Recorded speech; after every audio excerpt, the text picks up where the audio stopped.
Magandang buhay mga bata! Tara, samahan ninyo akong matuto kasama si Teacher Aika, your online teacher. Please don't forget to subscribe, like, share, and hit the notification bell for more videos. Thank you! Matatag Curriculum, Language, Grade 1, Quarter 3, Week 1, Day 3. Our topic for today is about point out the reason or reasons for choosing stories for enjoyment and interest. This is Teacher Aika, your online teacher. Let's start! Learning objectives. At the end of the lesson, the learner can A. Share personal experiences about the topic.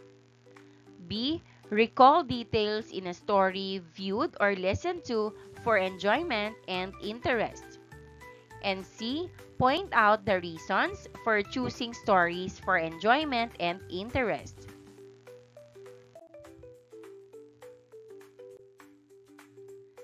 Pinag-aralan natin kahapon ang mga salitang ginagamit kapag tayo ay nagtatanong. Gayon din ang wastong katawagan sa mga taong tumutulong sa ating komunidad. Magbigay nga kayo ng mga halimbawa dito. Sa ating pamayanan, ang lahat ay mayroong tungkuling ginagampanan. Ano ang mga tungkulin na nagagampanan mo sa pamayanan? Sagot, ang tungkulin ko sa pamayanan ay pagtatapon ng basura ng tama, paggalang at pagtulong sa kapwa. Pakinggan at ulitin ninyo ang mga salitang babanggitin ko. Bombero, bombero. Truck ng bombero, truck ng bombero. Sunog, sunog. Pamayanan, pamayanan. Sakuna, sakuna. Punan ninyo ang mga pangungusap ng angkop na salita. Sagutan natin. 1. Ang sakuna ay di maiiwasan, subalit maaari pa rin tayong maghanda. 2. Ang pamayanan ay binubuo ng mga pamilya na magkakasama sa isang lugar. 3. Ang truck ng bumbero ay mayroong sirena upang marinig ng lahat. 4.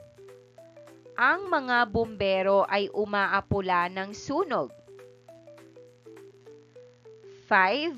Nagsisimula ang sunog sa mga naiiwang bagay na gumagamit ng apoy.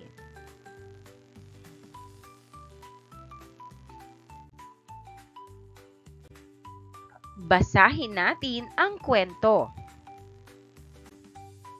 Si Billy ay isang driver ng truck ng bumbero. Sunog! Sunog! Sigaw ng mga bumbero. Nako, sunog na naman. Halina kayo! Tawag ng isa pa.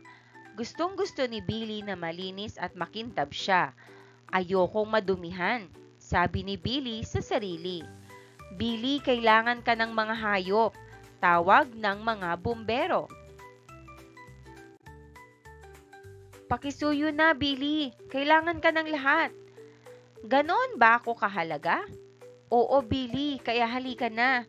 Wala na tayong oras. Salamat, Billy. Isa kang bayani. Sa inyong nabasang kwento na tungkol sa truck ng bumbero at si Billy, hindi agad niya naisip na tumulong. Ayaw niyang dumumi ang kanyang katawan sa pag-apula ng apoy. Sa huli ay alam niya ang halaga ng kanyang tungkulin, kaya ginawa niya ang dapat niyang gawin. Nailigtas niya ang mga nasunugan. Ano ang naging dahilan ng kanyang pagtangi noong una naapulahin ng apoy? Sagot, tumanggi si Billy noong una dahil ayaw niyang madumihan ang kanyang katawan at gusto niyang manatiling malinis at makintab.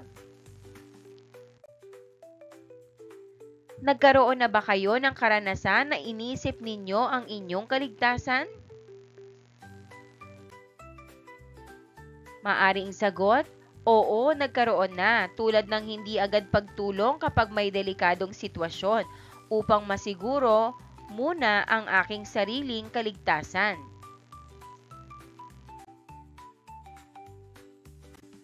Magbigay kayo ng dalawang dahilan kung bakit nagdadalawang isip si Billy na tumulong. Sagot, ayaw niyang madumihan ang kanyang katawan at mas gusto niyang manatiling malinis at makintab. Ano ang dalawang naging solusyon ng mga tao sa pamayanan habang hinihintay si Billy? Sagot, nagtulungan silang magsigaw at humingi ng tulong. Nagpatuloy silang nanawagan kay Billy na kailangan siya ng mga hayop, halaman at buong pamayanan.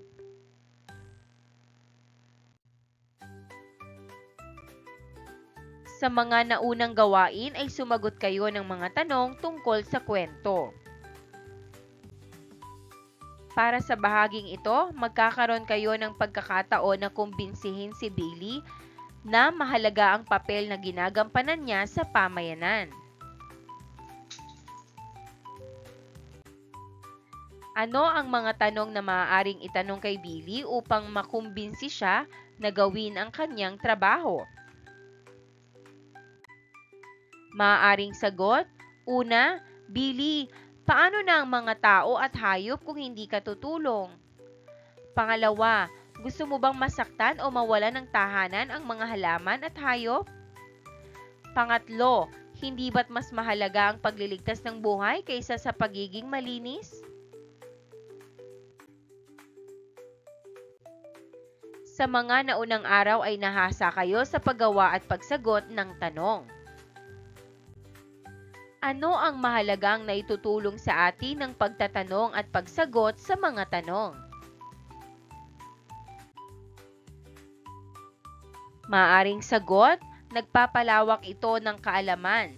Sa pamamagitan ng tanong at sagot, nadaragdagan ang ating impormasyon at natututo tayo ng mga bagong bagay.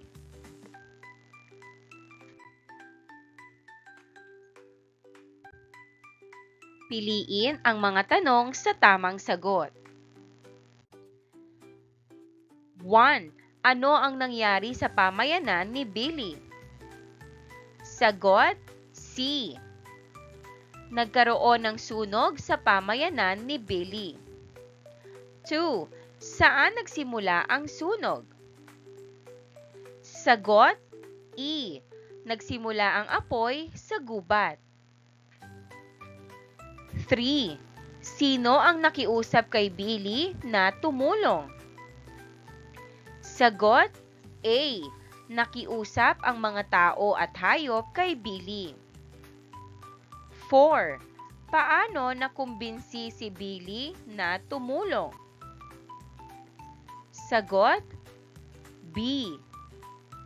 Labis na nakiusap ang mga tao at hayop sa kanya. 5. Kailan naisip ni Billy na tutulong siya? Sagot, D. Naisip ni Billy na tumulong noong naisip niya ang halaga niya sa pamayanan.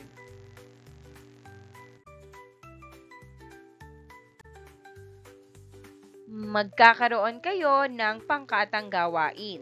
Bawat grupo ay mag-iisip ng isang sakuna na dapat paghandaan tulad ng sunog, lindol, baha o bagyo. Pagkatapos, pipili kayo ng isang tao sa pamayanan na maaari ninyong tanungin kung paano tayo makapaghahanda para sa sakunang iyon. Halimbawa, maaari kayong magtanong sa bumbero, doktor, kapitan ng barangay o guro. Maraming salamat sa panonood. Huwag kalimutang i-like at mag-subscribe para sa higit pang educational content. I-click ang bell icon para ma-update ka sa ating mga bagong video. Salamat!